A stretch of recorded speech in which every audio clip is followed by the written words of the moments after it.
नमस्कार दोस्तों, army lover channel में आपका स्वागत है।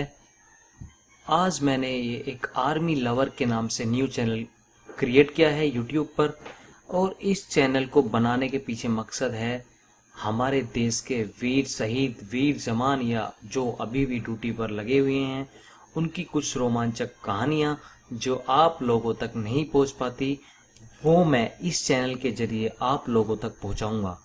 तो आज की जो मेरी कहानी है, जो पहली कहानी रहेगी मेरी, वो है एक देश के वीर जवान शहीद बाबा हरभजन सिंह की। दोस्तों देखिए, वैसे तो भारतीय पुलिस हो या सेना, इन जैसे सतर्क और बेहद संजीदा अमले में अंधविश्वास की कोई जगह नहीं होती। लेकिन ये कहानी है भारतीय सेना के विश्वास की, जो वास्तविक होकर भी अविश्वसनीय है। एक सैनिक जो मरणोपरांत भी अपने काम पूरी मुस्तैदी और निष्ठा से कर रहा है। मरने के बाद भी वो सेना में कार्यरत है और उसकी पदोन्नति भी होती है। हैरान करने वाली ये दास्तां है बाबा हरभजन सिंह की।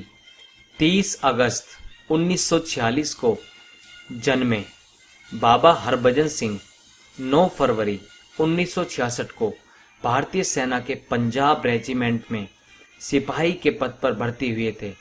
1968 में वे 23वें पंजाब रेजिमेंट के साथ पूर्वी सिक्किम में सेवारत थे।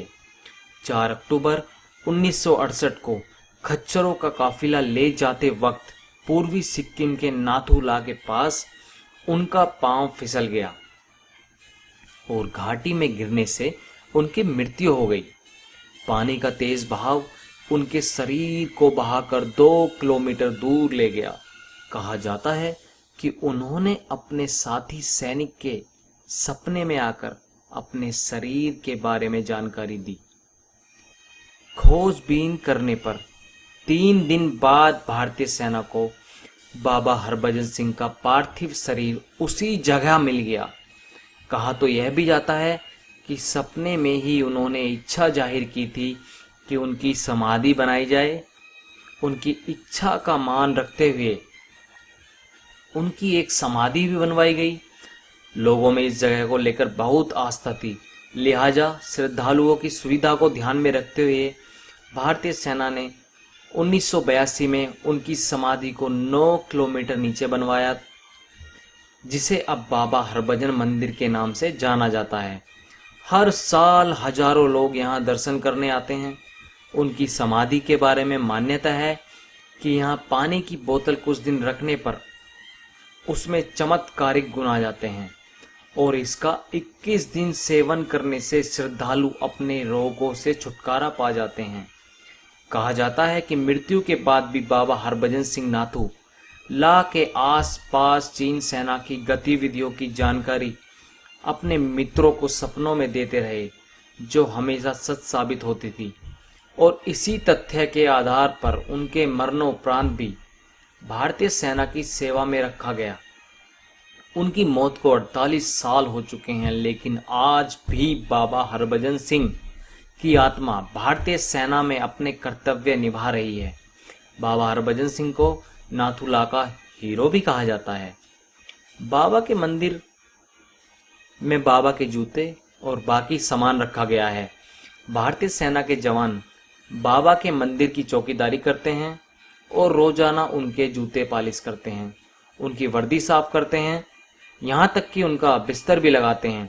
वहाँ तैनात सिपाहियों का कहना है कि साफ किए हुए जूते पर कीचड़ लगी होती है और उनके बिस्तर पर सिलवटें देखी जाती हैं। बाबा की आत्मा से जुड़ी बातें भारत ही नहीं, चीन की सेना भी बताती है। चीनी सिपाहियों ने भी उनको घोड़ों पर सवार होकर रात में गश्त लगाने की पुष्टि की है। भारत और चीन आज भी बाबा हरभजन के होने पर यकीन करते हैं और इसीलिए दोनों देशों की हर फ्लैग मीटिंग पर एक कुर्सी बाबा हरभजन के नाम की भी रखी जाती है। सारे भारतीय सैनिकों की तरह बाबा हरभजन को भी हर महीने वेतन दिया जाता है। सेना के पेरोल में आज भी बाबा का नाम लिखा हुआ है। सेना के नियमों के अनुसार ही उनकी पदोन्नति भी होती है। अब बाबा सिपाही से कैप्टन के पद पर आ चुके हैं।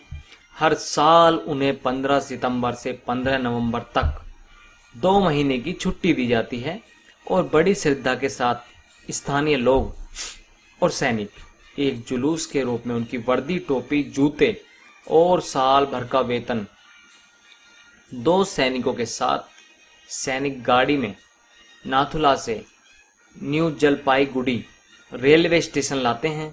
वहां से डिब्रूगढ़ अमृतसर एक्सप्रेस से उन्हें जालंधर पंजाब लाया जाता है। गाड़ी में नाम का टिकट भी बुक किया जाता है।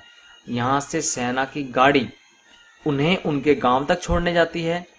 वहाँ सब कुछ उनके माँ को सौंपा जाता है और फिर उसी ट्रेन से उसी आस्था और सम्मान के साथ उनके समाधि स्थल वापस लाया जाता है। लेकिन कुछ साल पहले इस आस्था को अंधविश्वास कहा जाने लगा। तब से यह यात्रा बंद कर दी गई है। इस तरह की आस्था पर भले ही सवाल उठाए जाएं और अंधविश्वास कहा जाए, लेकिन भारतीय सैनिकों का मानना है कि उन्हें यहाँ से शक्ति की अनुभूति होती है। नमस्कार दोस्तों, तो आज की यही कहानी थी मेरी। फिर मैं अगली कहानी लेकर आऊँगा अपने किसी सच्चे सैनिक की। तब तक के लिए नमस्कार। तो अगर आपको कहानी पसंद आई हो तो चैनल को लाइक और सब्सक्राइब करना ना भूलें। साथ ही बेल आइकन को दबाएं ताकि नई नई कहानियाँ आपको सुनने के लिए मिलती रहें। नमस्कार।